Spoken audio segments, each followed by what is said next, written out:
everyone! Welcome back again to my YouTube channel, and for today's vlog, loan application po coming from Google Play Store ang ating pag-uusapan ngayon. At ang pangalan nito guys is Ready Cash. Magkano nga ba yung pwedeng ipautang nito sa atin? Lalo't first time tayo na magda-download ng kanyang application. So heads up po para sa mga naghahanap dyan mauutangan online, lalo na sa Google Play Store, huwag nyo munang i-install tong loan application na to hanggat hindi nyo pa alam kung magkano yung pwede niyang ipaloan sa inyo. At para po sa mga nagtatanong kung saan mahahanap itong si Ready Cash, siya po is under ng Happy Pera 2 VIP. So dito guys sa vlog natin, ipapakita ko sa inyo yung proseso ng pag-utang ko dito kay Ready Cash at kay Happy Pera 2 VIP. Kasi magkaugnay sila guys eh. Kapag po ikaw ay nag-apply dito kay Happy Pera 2, automatic may lalabas po doon na Ready Cash na application, which is pwede mo yung applyan at magkaibang loan amount po yung ini-o-offer niya. At dito nga kay Happy Pera 2, mapapa-install ka talaga kasi 30,000 daw yung pwede niyang ipaloan, tapos pay in installment pa. Easy process at madali daw mag-increase yung credit limit mo dito. Yun yung sabi nila sa kanilang ads ha. Kaya talaga, yung mga bago palang mag-a-apply dito, talagang mapapa-install sila sa loan application na to. Kaya kung ikaw dyan ay bago, swerte mo kasi napanood mo tong video natin. And dito, i-reveal ko sa inyo kung magkano nga ba sa first time ang pwedeng ipaloan ni Happy Pera 2 at nitong si Ready Cash nga. Pero bago yun guys, sa mga hindi pa dyan nananalo sa aking weekly Gcash giveaway, so every Monday po, namimili po ako ng 5 lucky winners at nung Monday nga, nag-announce po ulit ako ng 5 at kung wala pa dyan yung pangalan mo, nako, wag mo kalimutang mag-subscribe, i-like itong video na to at mag-iwan ka na ng comment dyan sa comment section. Dahil every last Monday of the month rin po, may isang mananalo ng aking pa-cellphone giveaway, which is pwede mo po yung i-convert into cash kung ayaw mo nitong cellphone ko. Ayan, wag na nating patagalin pa, puntahan na natin itong si Ready Cash at si Happy Pera 2 VIP. Magkano nga ba yung pinapalo nila sa mga first time na tulad natin? So, if you're interested, keep watching.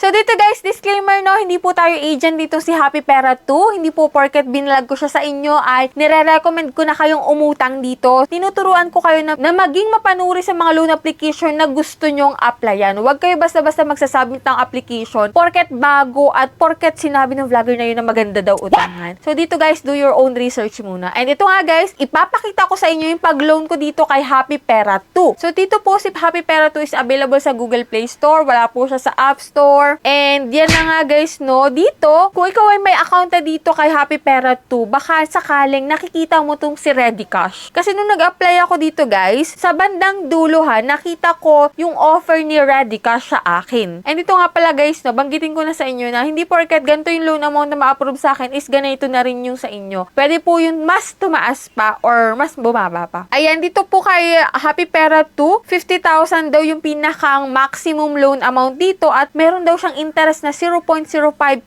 per day and 121 days. So talagang duda ka na talaga doon. Kapag ikaw ay mga old borrower na, alam mo na yung mga bonus na ganito, di ba? Dito, click ko yung apply now. Yan, ito po yung mga recommended ID type dito, driving license, PRC, SSS, passport, postal ID, and UMID. So, wag ka mag-alala kung wala dyan. Meron namang other option dito, which is TIN, voter ID, national ID, pag-ibig, and health card. Yan, may mga fill upan ka dito, 4 na step, basic information, work information. Dito sa emergency contact guys, 5 number yung pipiliin mo, which is, isipin mo kung sino yung 5 yon kasi maaari po nila yung tawagan or i-text, no? Para hindi ka na mag-worry. So, dito guys, sa withdrawal info, which is e-wallet and bank lang yung pamimilian mo. Dito sa e-wallet, pwede po sa Gcash, GrabPay, PayMaya, and Peso. Yun lang po yung mga available kung saan mo pwedeng ma-receive yung pera mo. And next na tayo, dito na tayo sa pinakang last step. Ito nga yung papaloan niya sa akin. Hindi po siya 50,000. Hindi po siya 30,000. Kundi yung 30,000, binawasan ng 0, 3,000 na lang po. And dito nga guys, 0% siya sa interest ha. Pero, sa service fee siya, bumawi, which is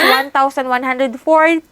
Biruin mo sa 3,000, nakuhaan ka na agad ng 1,100, I mean. And ang amount to receive mo nga dito, ilang sinasabi, na 2 bayaran. Pero sa unang period po, buo mo siyang babayaran, which is 2,970. And yung 30 pesos, sa second period, pwede na pong ma-waive yun. Pwede pwede mo na pong wag bayaran. And yan, pagka-apply ko guys nung confirm, may lumabas dito na more loan products have been enabled for you. Which is ito nga si HP2 Ready Cash. Ito nga, 50,000 nga daw yung pinapaloan niya, available dito. And ito guys, no, click ko yung apply now. At ito yung lumabas na approved loan amount sa akin, 2,000 pesos po. So, yung kanina, 3,000, dito mas bumaba ng konti, no? Mas bumaba siya ng 1,000. So, 2,000 na lang. And yung interest dito is 0, and service fee niya is 760. And amount to receive mo na lang is 1,240 pesos. Yan po yung meron dito kay HPera 2 VIP and kay Ready Cash. Kaya pag-isipan mo mabuti kung maglo-loan ka dito bilang first timer, ha? Kasi yung mga old borrower, alam na nila yung mga ganito. Kung ikaw ay first time, mag-isip ka ng mabuti kung go-go ka dito, kung i-get mo yung perang ino-offer nila. Pero mas maganda na pag-isipan mo siyang mabuti kasi ang laki-laki ng service fee niya. Kahit pasabihin na 0% siya sa unang loan mo, yung service fee naman, dun siya bumawi. So, yan lang yung meron dito kay Ready Cash na under ng Happy Pera 2 VIP. So, sa mga nakapag-loan na dito kay Ready Cash at kay Happy Pera 2, paki-comment po dyan yung experience nyo. Okay ba siya? Hindi ba siya nanghaharas? And kamusta po yung loan amount na na-approve sa inyo? So, if ever man na may ma-share kayo, i-share nyo na po dyan sa comment section. So, that's it lang po yung ating vlog for today. Sana nagkaroon kayo ng konting idea about dito sa loan application na to, si Ready Cash at si Happy Pera 2. So, sa mga hindi pa dyan nakasubscribe, click the subscribe button, turn on the notification bell para updated kayo sa mga gantong usapan and sa mga bagong loan application na naglalabasan ngayon. So, that's it. Bye-bye na muna for now, guys!